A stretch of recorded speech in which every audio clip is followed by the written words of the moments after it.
mali veľkú túžbu lietať. Ako tak ženy pošli právo, tak si všimli.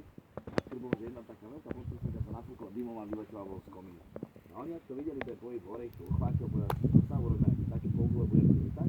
Tak domali, až vlastne vymysleli takúto montgolfieru, čiže teplovzdušný balón v tvare obrátené rúšky a to je letel. Dali tam kačicovca, kohúta, zvieratá, preťažne tých 500 metrov, pristáli a prežili. Ja si pomyslel, že by to mohol prežiť aj človek. Spravili väčšiu montgolfieru. Chce tam dať najskôr odsudencov na smrť, čo viete, keď sa zabijú, nič sa nestane. No ale keby náhodou prežili, tak budú veľmi slávni ešte aj utečú, tak sa na to potom podujali dva šlachtici, pán Rozier a pán Darlander. A títo borci v roku 1780 odštartovali z Kráľovského dvora, pracuje zhruba nejakých 9 km pristáli a prežili. To ste dnes prežili aj vy, boli veľmi slávni, to budete aj vy, boli povyčne do stavu šlachtického, to budete takisto aj vy. Kľudne stojte v pohode. A dostali od kráľa kopu pozemkov a majetkov, žiaľ Bohu. Čo si budeme rozprávať? Jediné, čo my dáme, to ako sa pristali na tej roli, tak máš pôvodový z toho koša, vzdušný stĺpec až do vesmíru je celý váš, od výšky horákov, aby ste tam mohli obospodárovať a chodiť tam lesná zve, takže to je vaše. No čo sa týka tých prvých balónov, neboli také, vidíte dnes, boli v podstate z papierodov, bol taký balkónik, v strede bol rož, tam hádzali suchú slamu, keď im slama došla, padli a pristali sem tam aj prežili. Tak sa lietal pred 243 rokmi. A teraz vás poprosím, aby ste všetci opakovali po mne, spolu a nahlas zložíte balonistickú prísahu. Takže, keď uvidím balón v núdzi,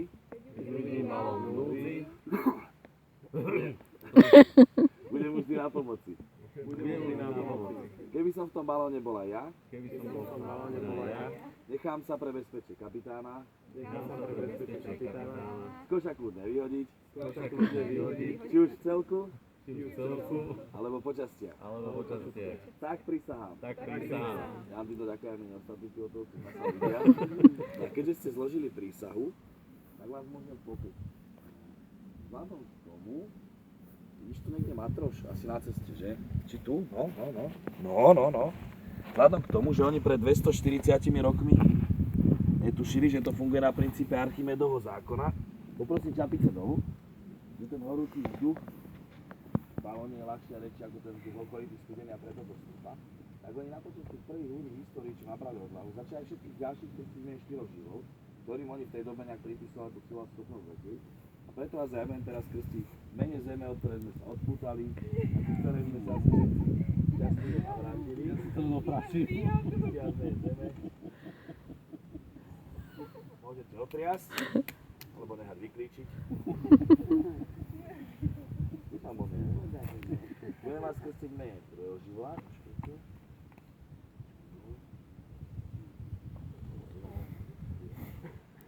Mene ohňa, pretože práve oni bol ten výbor, ktorý nám dal tú silu. Áno.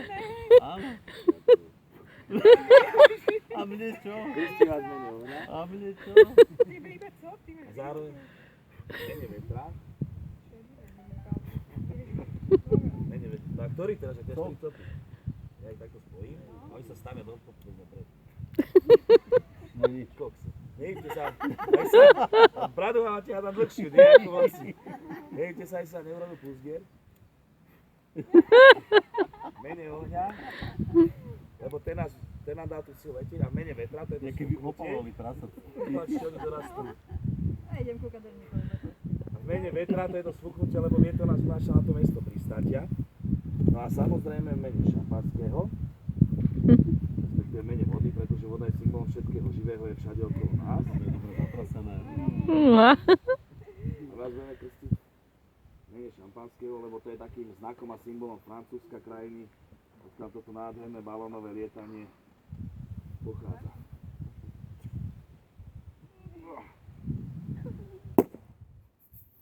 Dámy a páni, povstaňte.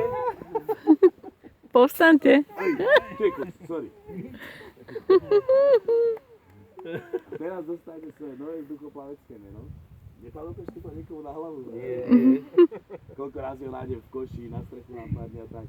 A teraz dostajte svoje nové vzduchoplavecké meno, ktoré sa vždy podľa miesta pristáte. A my sme kde vlastne pristali? Na Katalínke. Ja tam. Keby som ja vedel. Trstine. Keď sa nejaký balník sa spýta, ako sa voláte, povedz, že ste pán Barón. Vaše krstné meno aké? Pán Barón Lukáš Trstina, gratulujem. Barón Michal Trstina. Jozefína. Pani, krásne, pani barónka Jozefína Trstina, gratulujem. Hej, pán baron Milan z Trstína, gratulujem. To ste asi aj prvá Jozefína, ešte som myslím, Jozefínu neviem. Katka? Pani baronka Katka z Trstína. Slečná baronesa Saška z Trstína, gratulujem. Anton. Pán baron Anton z Trstína. Slečná baronesa Gabika z Trstína, gratulujem. A pán baron Jan z Trstína, gratulujem. Dobre, poď bratu. Ty mávneš a púšťam. Alebo vracím. To je tvoj? Jaj? Ja si dáme, točíš ten krv, lebo sa už ho videl na 50 razy. Poď rozdávať a budem ondiať. To je vieš. Poď, ty ste vodiči. Ja neviem.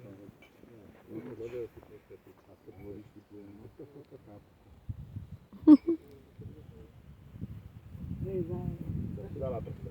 Tak? Vodiči.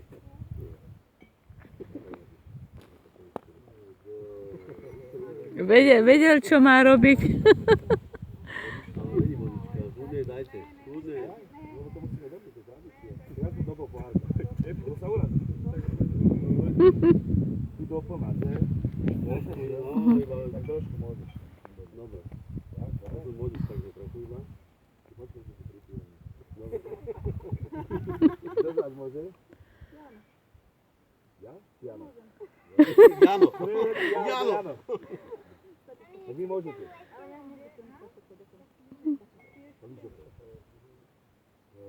Kto môže ešte? Lebo to je tradícia, to musíme dopiť, túto mohol vedúci, aby keď druhý raz poletíte, vaši ďalší let bol šťastlivý a bezpečný, aby sa nič Daj si nestalo. ty dopiť to.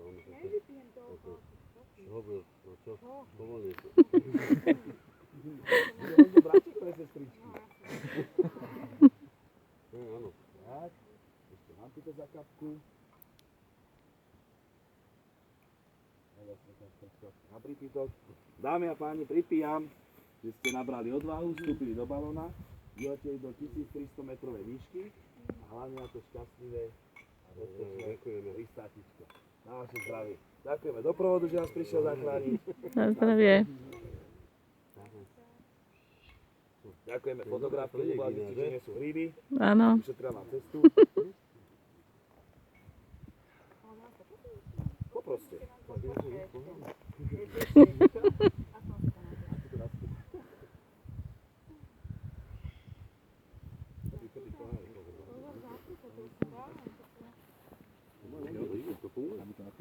Dajte sa pri koš, treba.